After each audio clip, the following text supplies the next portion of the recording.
digitaltelecare@digitaloffice.scot. And last but not least, this session will be recorded, so if you're not comfortable with that, please just keep your mic and camera off during the session. Thanks, Siobhan. So just a little bit of scene setting, really. So a bit about what is telecare. So the Scottish Government defined telecare as a person who's a technology package which goes above and beyond a basic community LAN package. That's kind of commonly known in Scotland as a kind of box and button or a basic service. So they would define a telecare package as a technology service that includes one or more sensors which go beyond that. So there's a wee list there of kind of some of there are much more available in Scotland, but there's a list there of some of the types of sensors which can be deployed, including things like bogus caller buttons, door entry systems, property exit sensors. So there's a whole range of equipment which citizens can use. It's worth noting, I think, that kind of operationally, I would say that most services now would describe telecare as the wide technology that's provided as part of a social care or a housing service. Next slide, Siobhan. So a little bit about the sector in the UK and Scotland. So there are approximately 1.8 million telecare users in the UK. That figure in Scotland sits round about 180,000. And roughly the split across third sector and local authority, around about 132 users are provided services by local authorities, and around about 45,000 are provided services via third sector housing services. 1 in 24 people in Scotland received a social care service or support during 2017-18, and the sector in Scotland handles roughly around 4 million calls per year. Next slide, Siobhan. Thanks. A wee bit around the kind of fiscal situation in Scotland. So it's estimated that local authorities spend roughly around about £39 million delivering telecare services, and these going to generate around about £99 million worth of benefits. About 2/3 of those benefits are felt across social care and the remainder within NHS, and they primarily relate to prevention and delay of admissions to care homes and hospitals. So we've changed the slide recently. So this slide used to read as early as 2025, and we've changed it over the last couple of months based on the latest information we have from many of the main telephony providers that they've accelerated their timescales regarding their switch over to digital. So as early as 2023, the existing analogue telephone network will be switched over to digital connectivity. So that has quite a significant impact on telecare services in Scotland, where up until a few months ago, we thought we were working to a deadline of 2025, and now in many cases, these timescales are accelerated. Next slide, Siobhan. So a wee bit about the drivers for change. So I've mentioned that analogue services in the UK will be switched off. All of these providers will have switched off their analogue networks by 2025 and moved over to a digital alternative. Important to note that's the end date for all of these services, so work is underway at the moment. This rollout is having an impact on telecare services in Scotland at the moment, so we're hearing increasing reports of cases where users have been left, telecare users have been left after digital upgrade in the property with an analogue telecare service that either works unreliably or doesn't work at all. So for anybody in the call operationally involved in delivery, that would be quite a frightening thing, quite a scary thing to plan for and to try and manage. So partnerships really need to start planning implementation of digital telecare as soon as they can. That's just about making sure, first and foremost actually, that services in Scotland can keep the lights on and keep delivering services to the 180,000 or so people and their families that rely on these services. And the rollout of digital telecare supports partnerships to go beyond that a bit and to meet fiscal and demographic challenges that we're faced with. A little bit about opportunities and challenges. So digital telecare allows services the chance to develop and improve the range of telecare services that are offered to citizens. They can provide higher capacity, which allows partnerships and services to meet increasing demand and complexity. There's an always-on connection with digital telecare, which in turn improves efficiency and can also expand the range of services that can be offered.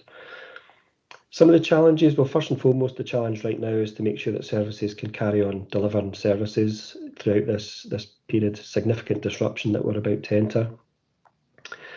Digital telecare enables the improved monitoring of services, so any issues with an alarm device can be quickly identified and resolved. And although that sits in the challenge column, for me, it's a benefit, it's an opportunity as well. I think we know, again, operational in Scotland, that the analogue network fails regularly. What services don't have at the moment, though, is any data or any evidence around that.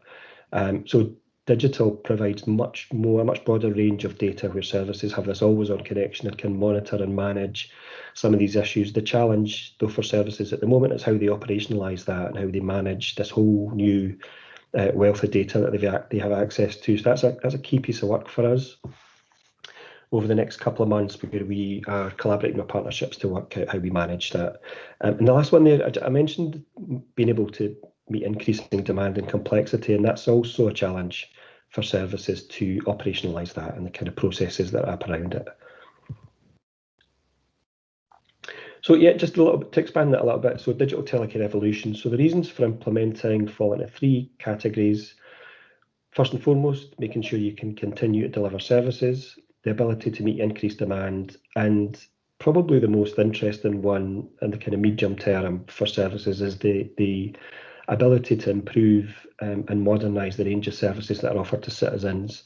I think what the telecare sector does in Scotland is fantastic. I think it's a really critical arm of the wider health and care system, but at scale, it's a totally reactive service. And I think, again, anyone on the call that's kind of operationally involved would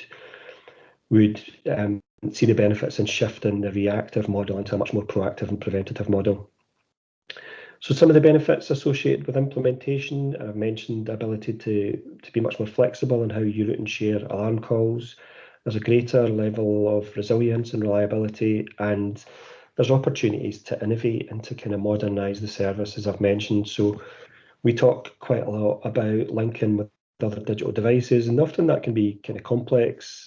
Opportunities around things like off-the-shelf consumer technology. It can also be much more simple solutions like citizens' own mobile phones. So digital opens up all of those opportunities for services and gives them a chance to kind of really harness the benefits of digital transformation. Next slide, Shiv. So a little bit about what the team do. So we work regularly with Scottish partnerships and third sector housing associations. We work in a really kind of collaborative, open way, so we're really keen to kind of co-design and build the programme with contributions from people who are providing these services. It supports a smooth and safe digital telecare transition for their citizens and considers the impact that transformational change has on supportive technologies within citizens' homes. It demonstrates the impact that doing nothing would have on citizens receiving analogue services, and I've touched on some of the challenges around not just the issues in citizens' homes where they've been migrated to digital, often without really fully appreciating that that's what's happening. This digital upgrade in citizens' homes can be wrapped up in a wider service offering around things like faster broadband or a new TV package. There's quite a lot of risk around that, and it's also worth pointing out that we're involved in discussions with a number of partnerships at the moment around a significant increase in field calls. And we anticipate that lots of these issues are caused by background work going on the core network as part of this digital migration, and also we expect these incidents to increase as digital migration rolls out further. So in terms of what the team does, it explores increased flexibility, capability, capacity of digital connectivity, and improved efficiency of telecare delivery, integration across health and care, which again is really key to the programme. I think traditionally telecare services are probably sat off to the side, health and social care partnerships and the health and social care system. And that's a huge missed opportunity because there's a huge amount of really valuable preventative data that these services hold. So the ability to integrate with the wider system would really improve the proactive preventative approach. And I've mentioned innovation on new products and services, so there's a kind of once in a lifetime opportunity in my view here to redesign the telecare services to improve outcomes for citizens. So the challenge for the programme is, how do we, against a really tight timescale, support 32 local authorities who all have different models around delivery, not just to transition before the switch off, but also to really kind of leverage or harness any of the benefits which are offered by digital systems, which can transform services and ensure highest possible service levels and also the best outcomes for citizens. I'll hand you over to Siobhan now, my colleague.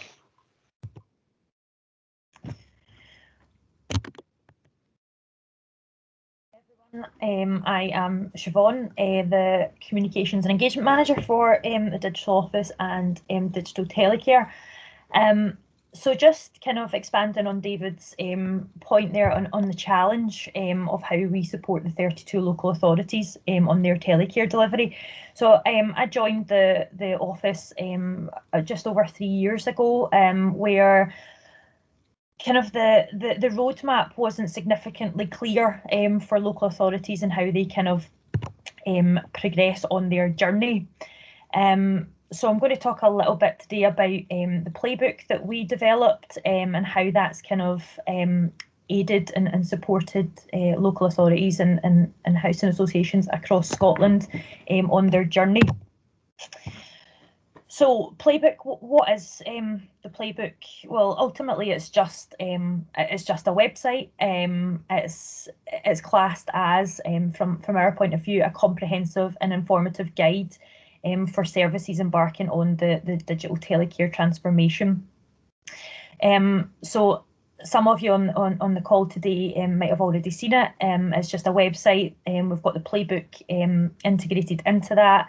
There's kind of information sections out with the kind of playbook area of it that provides news, etc., on the digital telecare team, what we're up to, what's happening across the partnerships, etc. So the playbook was launched in October 2019. Trying to think what year we're on here, and it took us approximately four months to build. We completed a kind of extensive user research and built personas from those who were key to driving the transition in local authorities. And ultimately, we wanted to achieve a repository that consisted of materials. So for example, just kind of general information, guidance, advice and templates.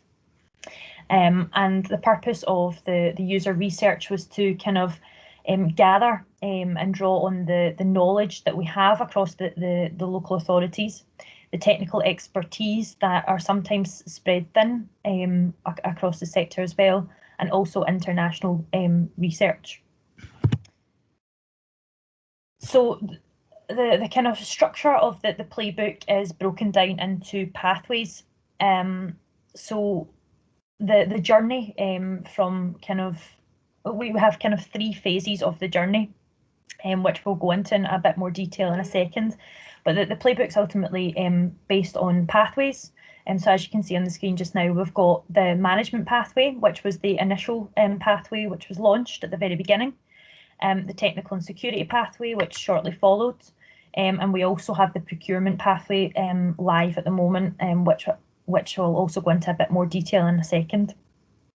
And Thomas will also explore or give you an insight into the stakeholder engagement pathway and the workforce and citizen pathways that are also being developed, and the stakeholder engagement pathways actually launching very, very soon. So the pathways are broken down into kind of stepping stones, if you like. So it's ultimately the steps that a user has to take or a partnership has to take on the transition journey. So it's broken into kind of phase 1, which is discovery, phase 2, which is the planning phases, and phase 3, which is the implementation. And that is seen across all of the different pathways that are available in the playbook. So the management pathway, as I said, it's the 3-phased approach of best practice used to guide the transition to digital telecare. So the management pathway is ultimately kind of overall steps that have to be taken. So as listed there, we're kind of looking at organisations' current analogue telecare functionality, and it explores the internal and external business drivers to justify moving to digital telecare. So within that pathway, we have information, guidance, and templates that kind of support like setting up a project team, action plan, baseline data collection, business cases, and information on funding needs. So that's just a couple of bits of information that are within that, but there's absolutely a massive amount of information available within that pathway. There's a technical and security pathway within there, and it's kind of does what it says in the tin. It provides technical and security information for kind of focused primarily on IT and security colleagues across the sector, and it kind of provides guidance on how existing analogue solutions will be affected, and information such as establishing a connectivity approach, the devices that can be used, the cybersecurity approach to take, testing and migration information, and also service management arrangements are within that pathway.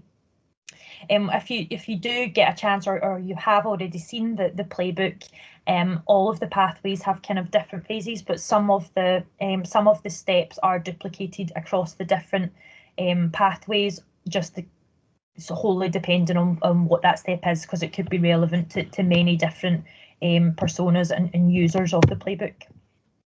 The final one, which is the smallest pathway, maybe probably the most difficult part of the process, is the procurement pathway. So that provides information for kind of procurement and finance personnel, and supports on the key decision-making process in procurement. It ensures all products available have been determined, so that's products on the market, and market testing is undertaken. And information such as product availability and decision-making processes, market testing, establishing funding needs, and how to procure information, it's all within that pathway. So just a couple of high-level stats. The playbook has 324 users currently. It doesn't seem like an overly massive figure, but considering there's still local authorities out there who have not kind of got too far on their journey, and the fact that we're still on our kind of awareness raising journey on the playbook, it is quite a substantial number. And there's just a breakdown there of kind of some of the users that are within the playbook. So we've got 35 from the NHS, 190 individual users from local authorities, individual users from local authority telecare service providers, 20 individuals from public organisations. And then there's just a breakdown of organisation there as well. Originally, when we did launch the playbook, it was open kind of access, so anyone could register for it. There wasn't any kind of information that wasn't kind of public viewing. However, we've since then stripped that back, and we're looking at providing specific pathways for the user groups that we've kind of stripped out of the playbook at the moment. In terms of downloads, there's a significant amount of downloads in terms of the documentation which is available. So there is a document repository, so that you don't actually have to physically go through all of the pathways and look at every single individual step to see what documents are available. There is a full document library that you can kind of scroll through. You can search for keywords. So for example, security, and it'll bring up every single security document that's or every document that's got security mentioned in it. So it's very easy to navigate. And there is a list of the top 5 downloaded documents from the playbook since the launch in October. So you'll see there the supplier security questionnaire, outline business case, summary of alarm and peripheral compatibility, mobile connectivity, FAQs, and data protection impact assessment. So there are some of the kind of key items that are being downloaded.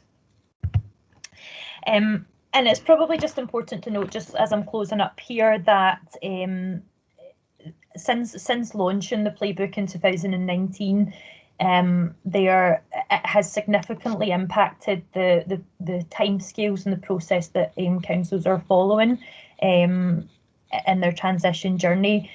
So David was kind of filling myself and Thomas in yesterday on the timescales that were taken at Edinburgh when he was there on the DPIA, the Data Protection Impact Assessment, and that took them up to a year. And that's not a negative thing at all. It's just the fact that they were very early, a very early council to take on the transition journey.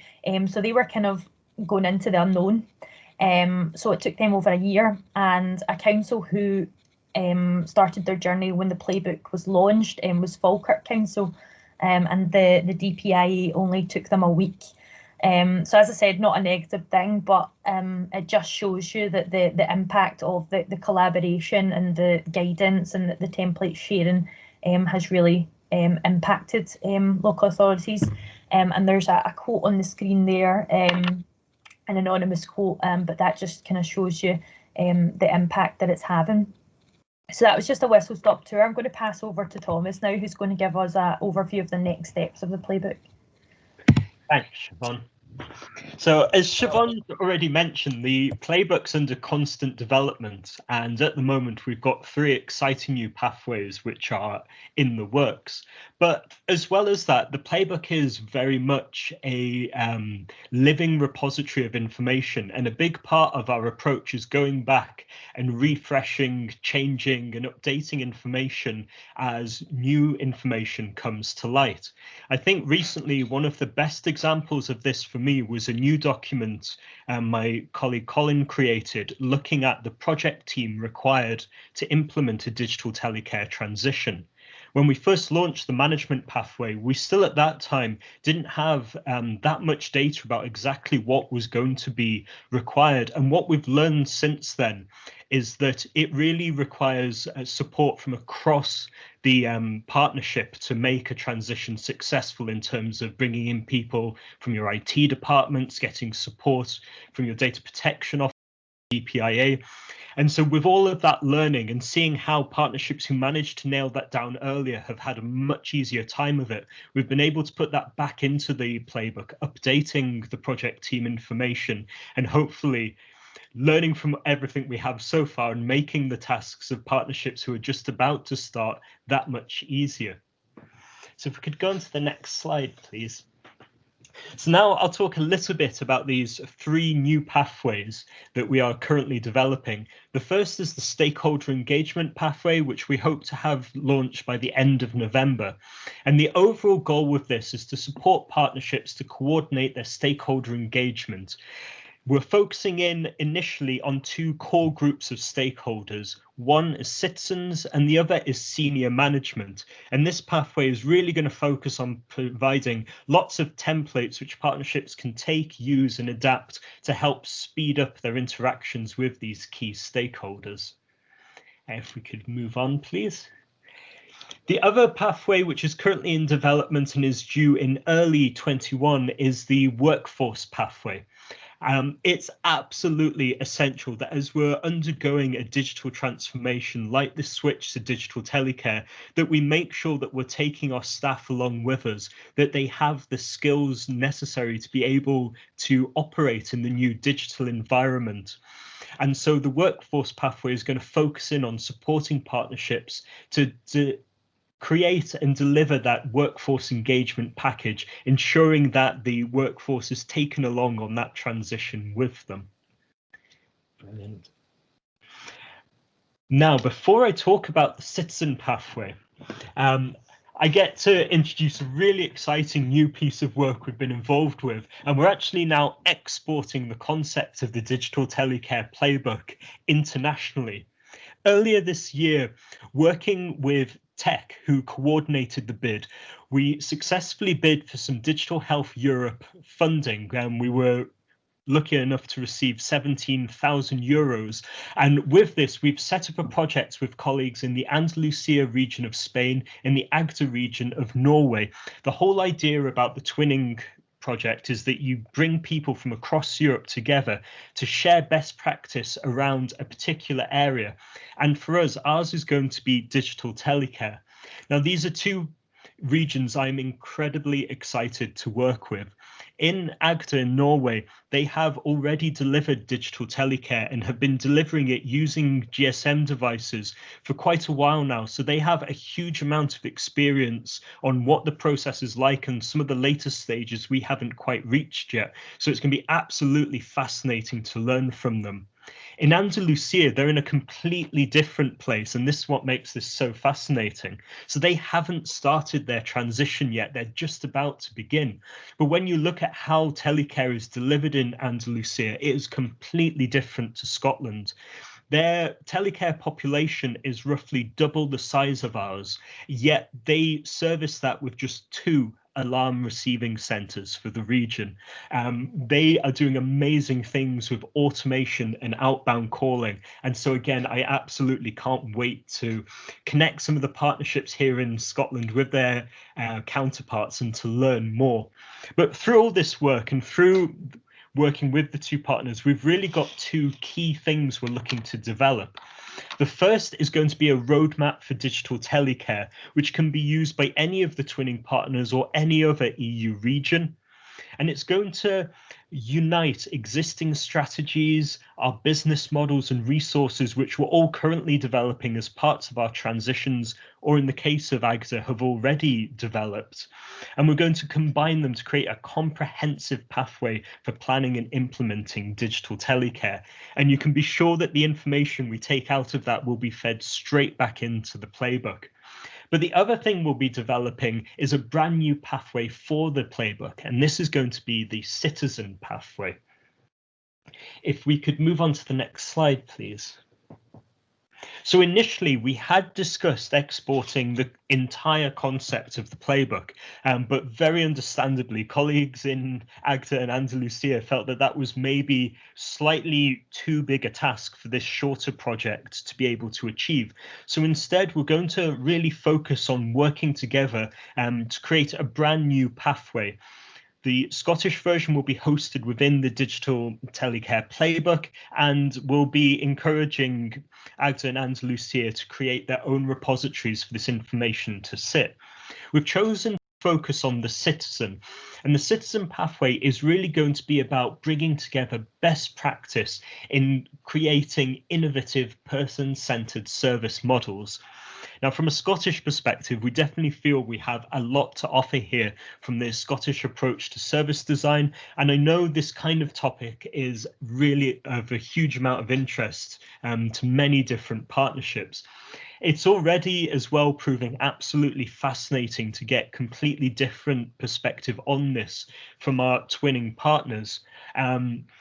For instance, when we start to think about citizen-centric services, perhaps given my background or our focus, my mind often goes to interoperability, and it's in a technical sense, but how can we get different systems to link up? How can we get them to feed into a single citizen-held record? That kind of thing. The Andalusians looked at this, and the first thing they said was, how can you look at the services themselves and make them interoperable? So not thinking so much about the technology, but actually the operational processes. And it's just little things like that that you get out of a project like this, which I find absolutely fascinating. And I'm convinced this is going to be a really valuable addition to the playbook.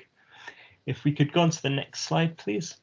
So now to pull us back in a little bit closer to home, and to move away shockingly from digital telecare just for a moment, the project around the Digital Telecare Playbook has been so successful, and we've been able to demonstrate the value it's added so well that colleagues within the digital office are already looking at how they can utilize this kind of format to spread useful information in other areas. And so what you can see on the slide at the moment is a screenshot of a SharePoint playbook that our colleague Jenny created around the modern workplace. Now, what's really important to note about this is that providing you have SharePoint within your Microsoft license, and I won't start my Microsoft licenses rant today, you can create something that looks like this really simply, bringing together links to external websites, information. If we were able to scroll down here, you'd be able to see a feed of news and coming up events, which kind of combines training around the modern workplace from a variety of different organizations. And what this really shows is that it can be really quite simple and straightforward to implement your own approach to creating a playbook without the need to take the route we did, which was to get some designers to build us a very nice website, even if that does work particularly well. So I am going to wrap up there. Thank you all so much for listening today. And we will now open the floors for any questions anyone might have. If I could ask you, if you do have a question, to raise your hand, please, or help us manage this.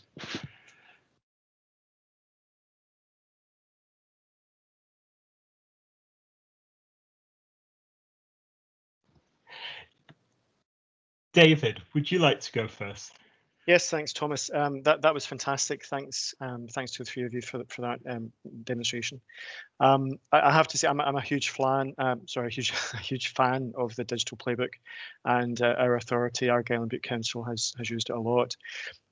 If you're open for suggestions as to functionality for it, it would be a useful enhancement if we could make a note against particular documents in the playbook, such that if those documents are subsequently amended or replaced, we would be sent a notification to tell us that we had downloaded version 1.6 and there was now a new version 1.7. If that could be added, that would be fantastically useful. Brilliant. Thank you, David. My response to you there was a little bit slow, as I'm currently scribbling that down, because it sounds like an excellent idea, and we'll definitely look into how we might be able to implement that. Thanks.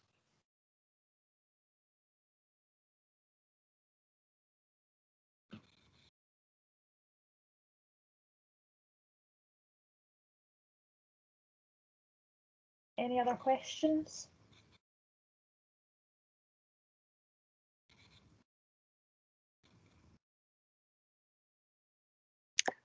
Sorry, at the risk of monopolising the meeting, just something that David mentioned at the outset regarding handshake failures, and you know, David, we're having an issue with that here in Argyll and Bute, and I just wondered if you could speak briefly to what the national picture looks like on those. Yeah, happy to do that, David.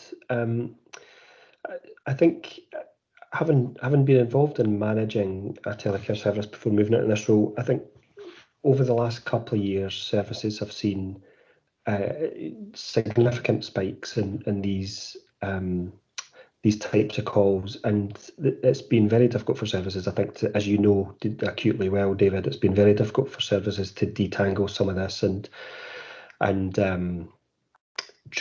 properly identify the source. And there's all sorts of suppliers and providers involved in those chains. So I think there's a couple of things for us in terms of the kind of wider programme. One is to try where we can to support partnerships like yourselves, not just with ourselves, but also with some other members of the team who are kind of technical experts. So we're trying to do that. We're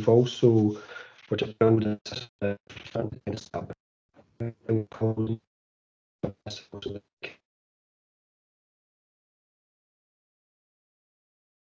Oh, I think we've lost David there. I think we've lost David there, David. Yeah, no, it's fine. It's something I can catch up with David Dauphin. Yeah, well, I'll keep a wee note there and get him to get in touch, David. That's perfect.